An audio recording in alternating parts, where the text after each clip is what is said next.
kebetulan Abah bukan pelaku sejarah karena Cirende cukup lama kalau perkiraan di abad ke-16.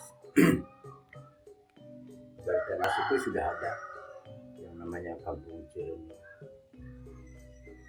Jadi kalau sekarang kalau Abah hitung kalau nggak salah itu abad 21, berarti 500 tahun ke belakang Cirende sudah ada.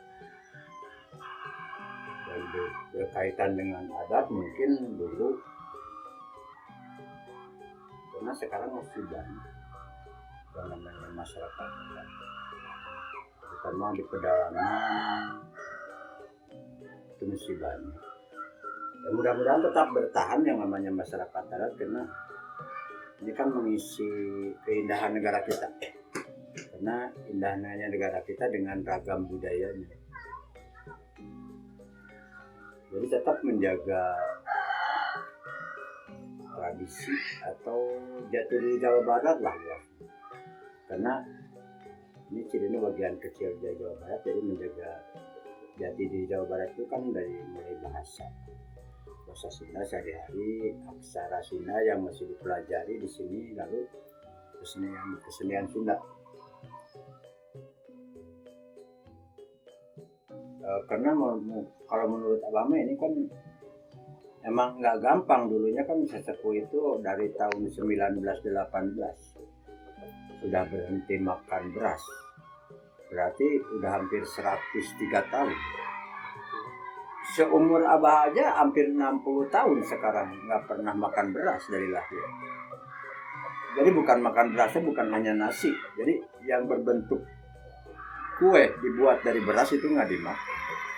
Jadi bukan pantrangan sebetulnya, bukan tidak boleh makan beras, tapi ini hanya Abah menyampaikannya yang sederhana, terutama mahasiswa, dinas, siapapun. Ini harus menjadi tuntunan itu, jangan sampai kalian juga jangan sampai tergantung dengan yang namanya beras.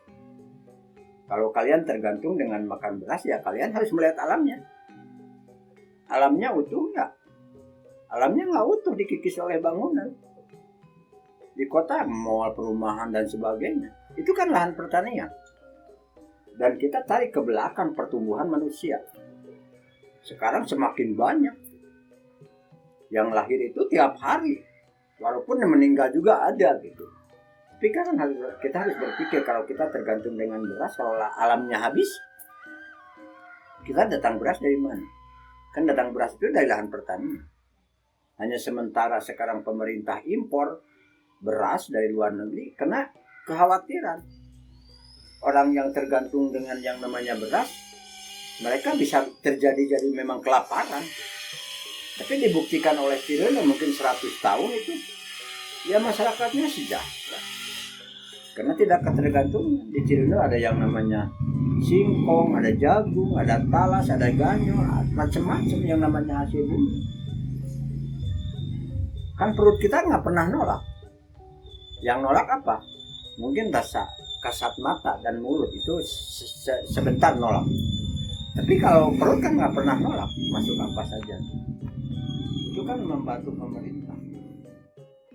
Zaman dulu waktu penjajahan Belanda kan di kita itu bisa 3,5 abad.